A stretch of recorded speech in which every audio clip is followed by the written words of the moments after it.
안녕하십니까? 행복한 안식일입니다. 외박주여서 우리 많은 학생들이 집으로 돌아갔고요.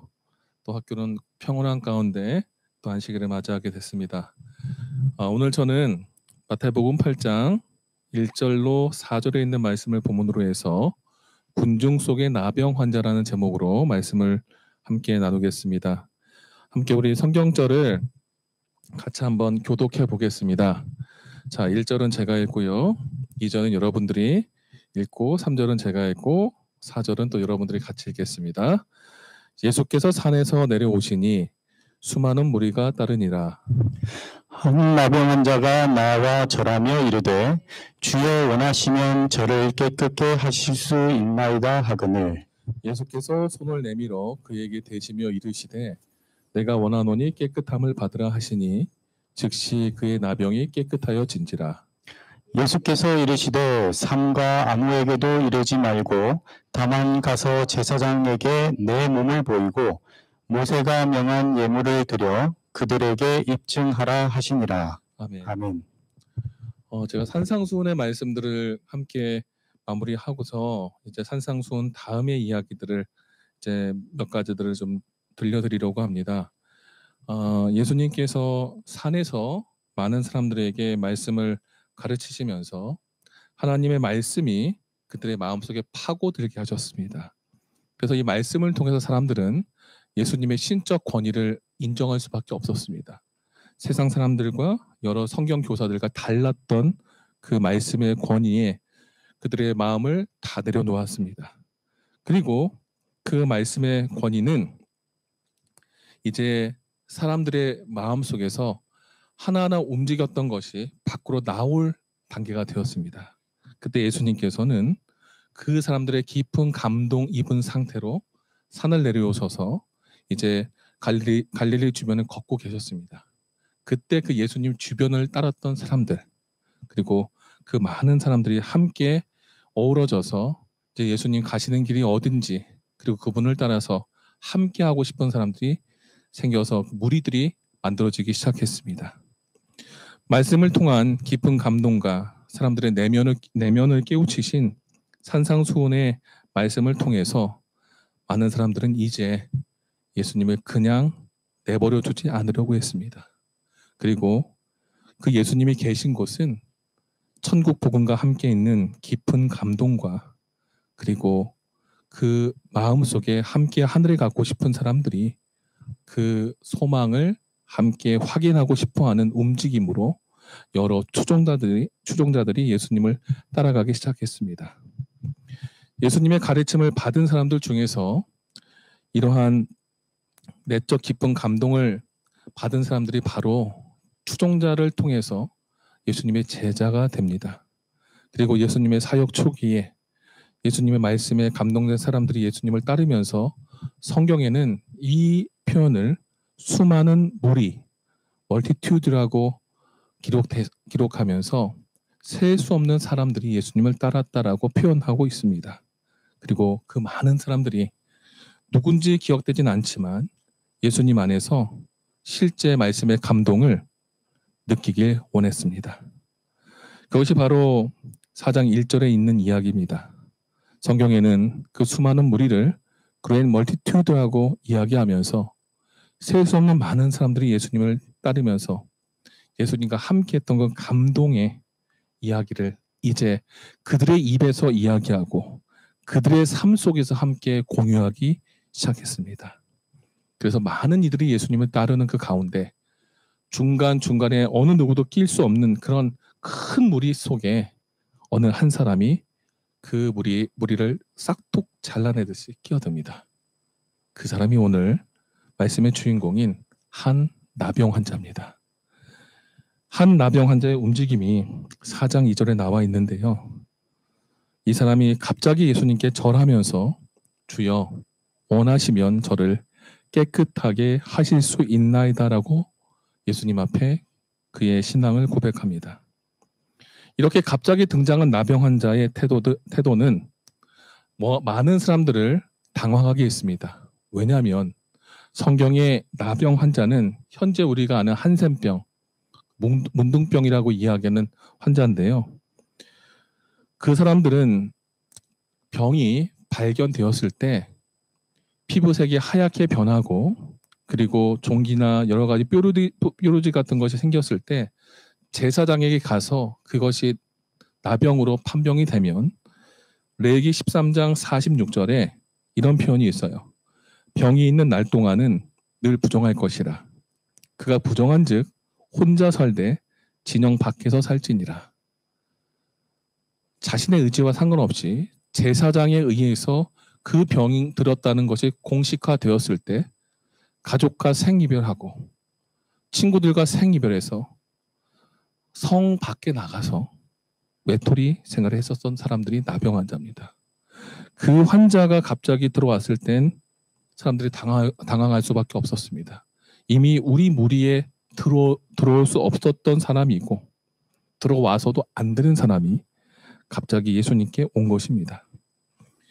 실제 사람들은 나병 환자에 대해서 이미 그를 소외시키고 고립시키고 함께 섞이지 못하게 당시에 위생법과 문화적인 관습법으로 다 그들을 격리했었습니다.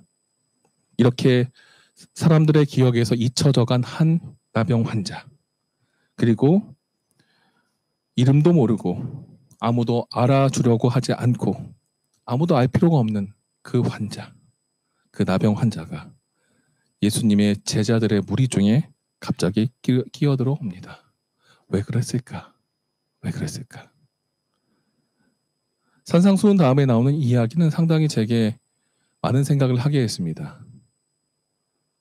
많은 무리들이 말씀에 감동을 받았는데 왜 갑자기 소외되고 기억할 필요도 없는 사람이 나왔을까? 근데 예수님의 설교한 장소를 생각해 봤습니다. 그곳이 어디죠? 산입니다. 산은 성 안에 있나요? 성 밖에 있나요? 성 밖입니다. 예수님 말씀한 장소는요, 누구나 들을 수 있는 장소가 아니라 들을 수 없는 사람, 들어서는 안 되는 사람들이 함께하는 장소를 선택하셨습니다. 소외받은 자들, 잊혀진 자들이 함께 있는 그 장소로 가서 말씀을 들으면서 이 나병 환자는 예수님의 산상수훈의 말씀에 직접적으로 같이 와서 듣지는 못했지만 저 멀리서 말씀의 이야기를 들었습니다.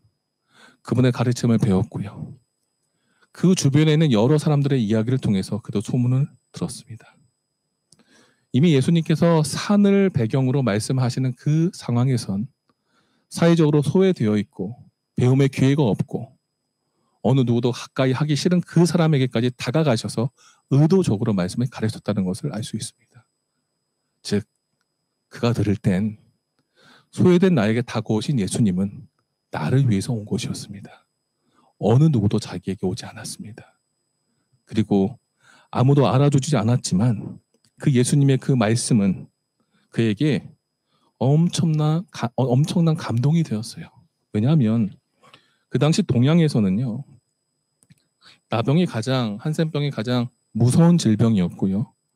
불치병의 전염성이 있어서 많은 사람들이 그 근처를 가지 않았고 유대인들은 그를 죄의 심판이라고 나병을 인정했어요.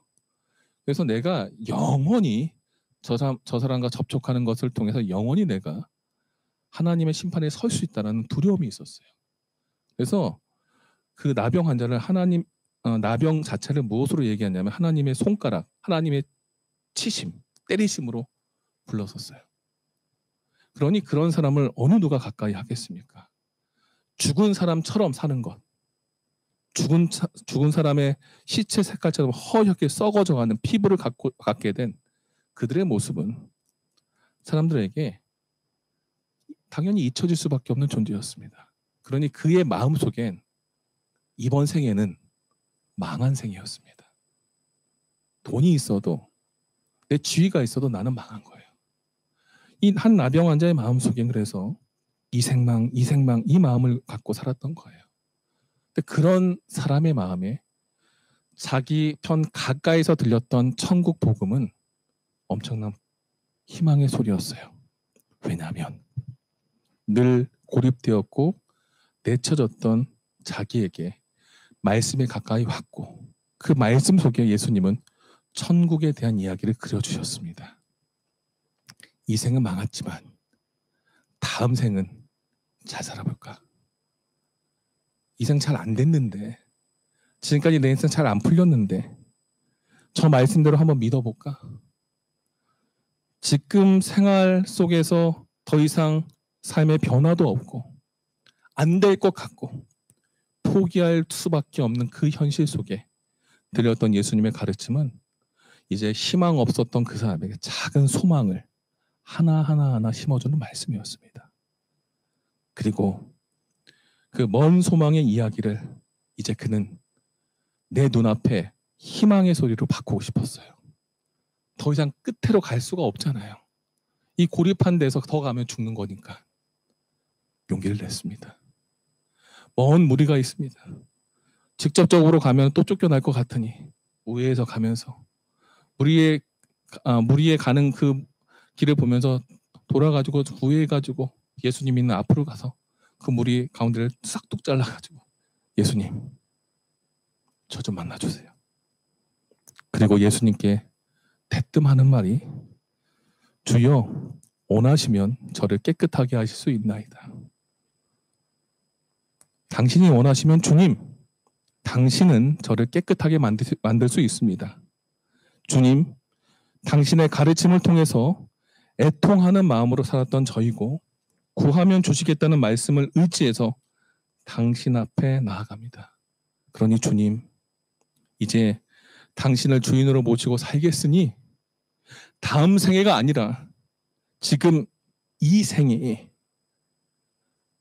제가 다시 한번 살 수 있으면 안 될까요? 그 인생의 기회를 지금 제게 주면 안 될까요?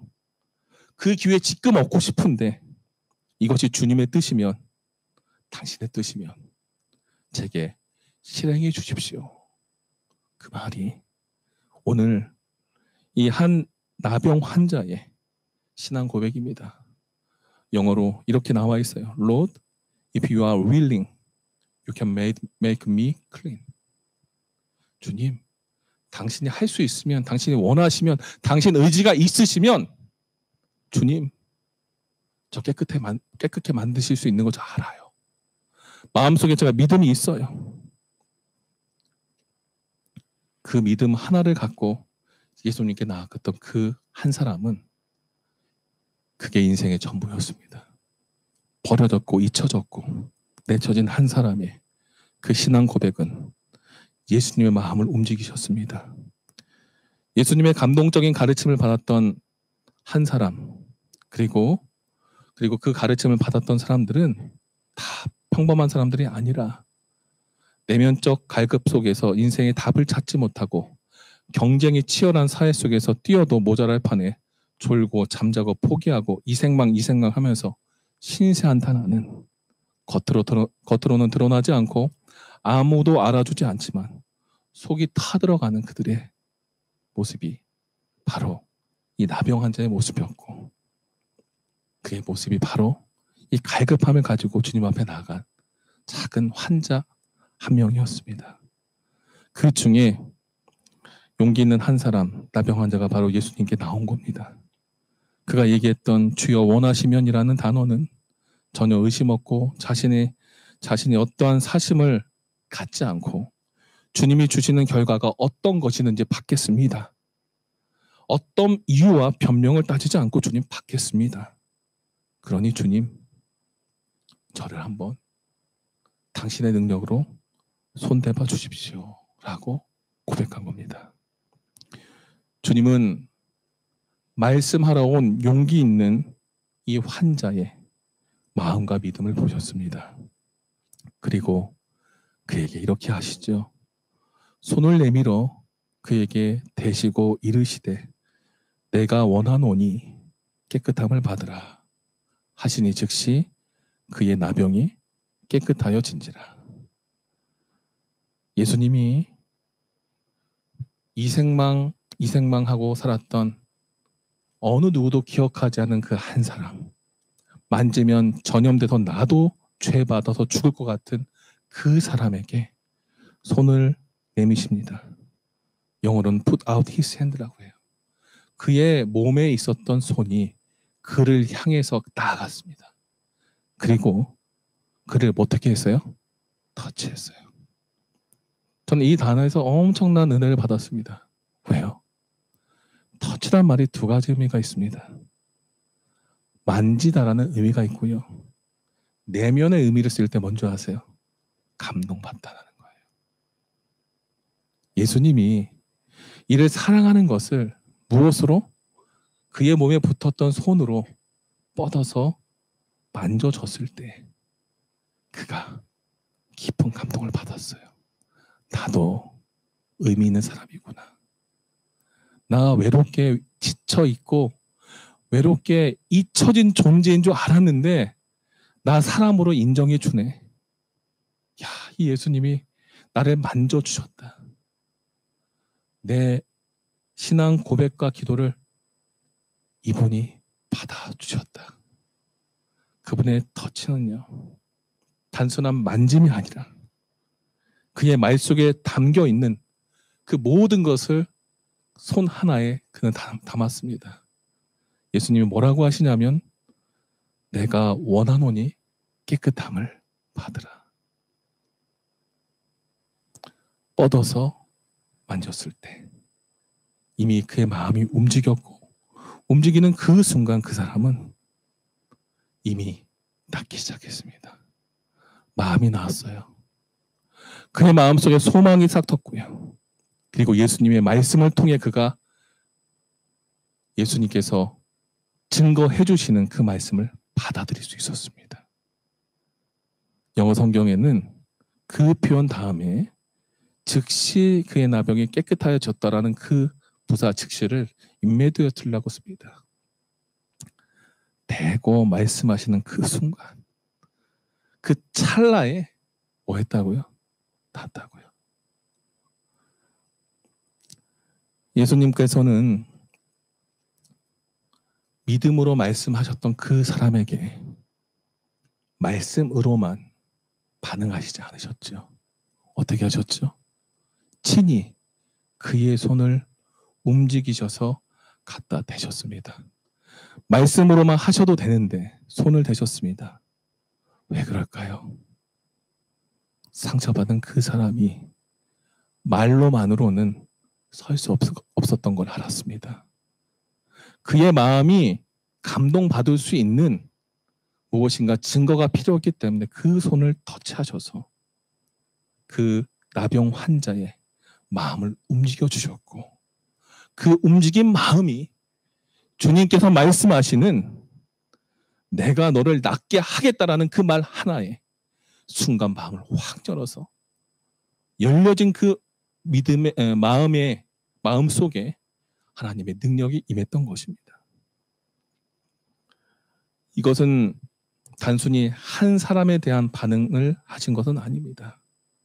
왜냐하면 예수님께 나왔던 이 한 이름 없는 나병 환자는 예수님의 이 땅에서 사역하시면서 만나야 할 주 대상이었기 때문에 그 환자를 치료하고 그 환자가 마음을 열고 낫는 그 기적과 그 한 사람의 회복은 이 땅에 희망 없이 소망 없이 죽어가는 많은 사람들이 함께 따라가야 할 그 모본이 되는 길이었기 때문에 이 한 사람을 살린 것은 한 사람의 인생이 아니라 한 시대를 그리고 예수님의 구속 사업을 살리는 중요한 아젠다가 되었던 것입니다. 예수님의 사역의 범위는 모든 고통을 받는 사람들, 소망이 식어가는 자들에게 그 사역을 감당하는 것이었어요.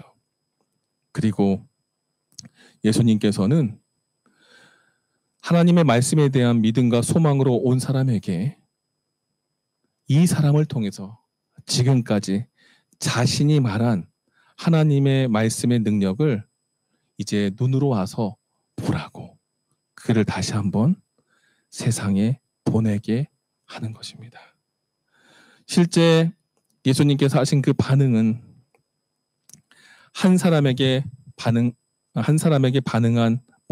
반응한 것이었지만 모든 사람 모든 사람들을 알리는 것이었습니다. 무엇을 알렸던 것이냐면 남들이 주목하지 않았던 한 사람, 남들이 필요로 하지 않았던 한 사람, 그리고 남들에게 버림받아서 의미 없는 존재로 사는 그 사람이 이제는 의미를 가지고 살아야 할 이유를 예수님께서 보여주신 것입니다. 예수님의 이런 행동은 힘들면 버리고 피하고 외면해도 되는 당시 상황과 상식을 넘어서서 보이지 않는 존재, 숨어있는 존재감의 사람이라도 존중받아야 하고 사랑받아야 하고 치유받아야 하며 함께 하늘에 갈 소중한 사람인 것을 가르쳐 주신 것입니다. 마음을 여는 그 순간 그 사람이 다시 살아났습니다. 예수님의 터치에 의해서요.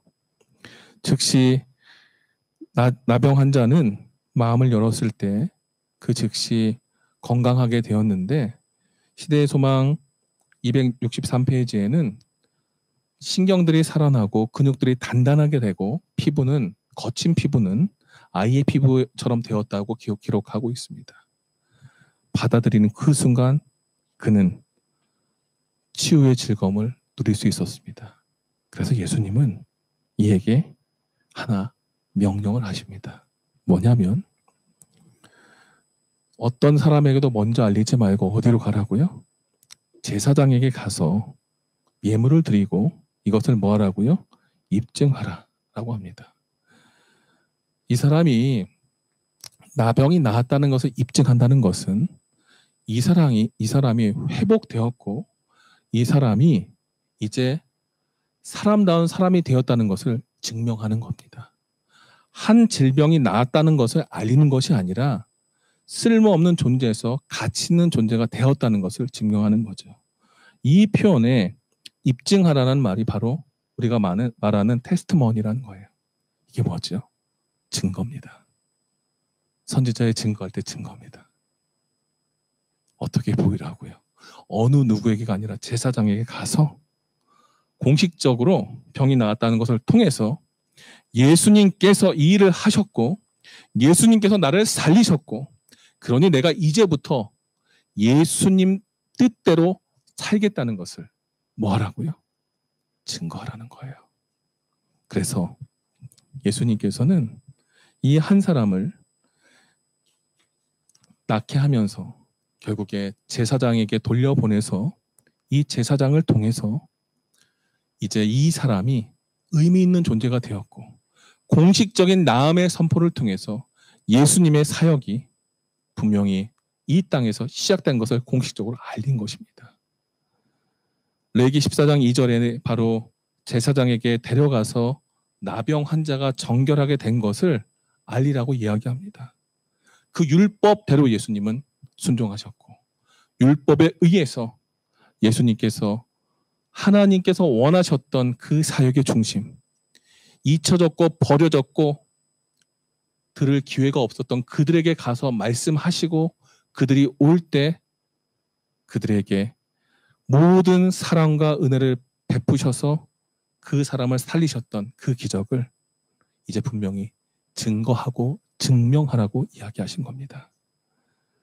예수님의 이런 신적 권위를 보여섰던 모습은 말씀에 감동돼서 내적으로 뜨거워졌던 그 사람들에게 이제는 외적으로도 분명히 말씀대로 살면 회복이 가능하고 소망을 가지고 살면 이 땅에서 이 생망이 아니라 살아볼만 하다라는 소망에 찬 메시지로 이 땅에서 살 수 있다는 것을 증거한 것이었습니다.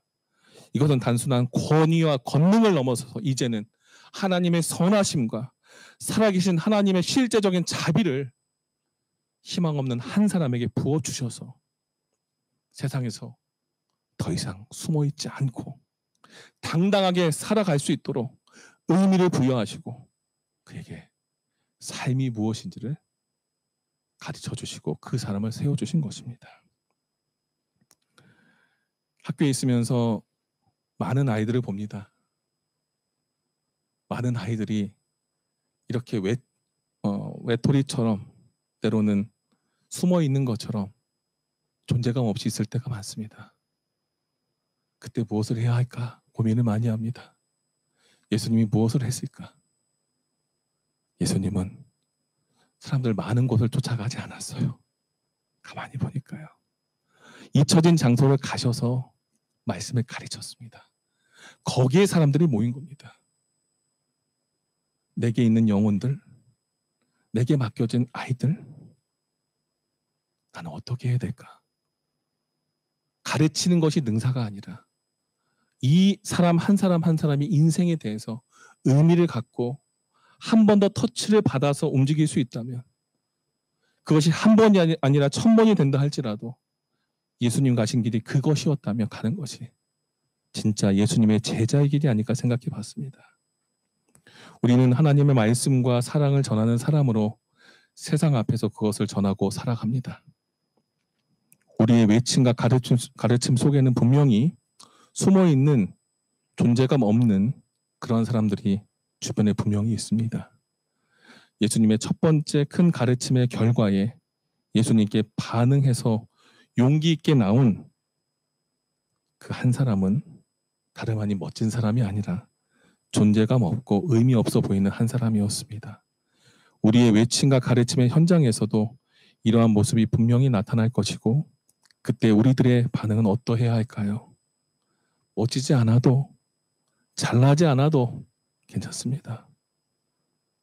단지 반응하는 부족한 한 사람, 그 사람을 예수님은 찾으셨던 것 같습니다. 그리고 우리는 지금 그런 사람을 또 찾고 있습니다. 그리고 그들이 세상에 공식적으로 가치 있는 사람들이다라고 인정받을 수 있게 세상 앞에 세우는 그곳이 바로 어디예요? 저는 학교라 생각합니다. 그 사랑을 온전히 나눌 수 있도록 우리 안에 정말로 예수님의 그 사랑의 마음과 영혼을 생각하는 그 마음을 가지고 우리 마음에 다시 한번 주님 가신 그 길에 동참하는 하나님의 종들 되기 바라며 말씀을 마치겠습니다.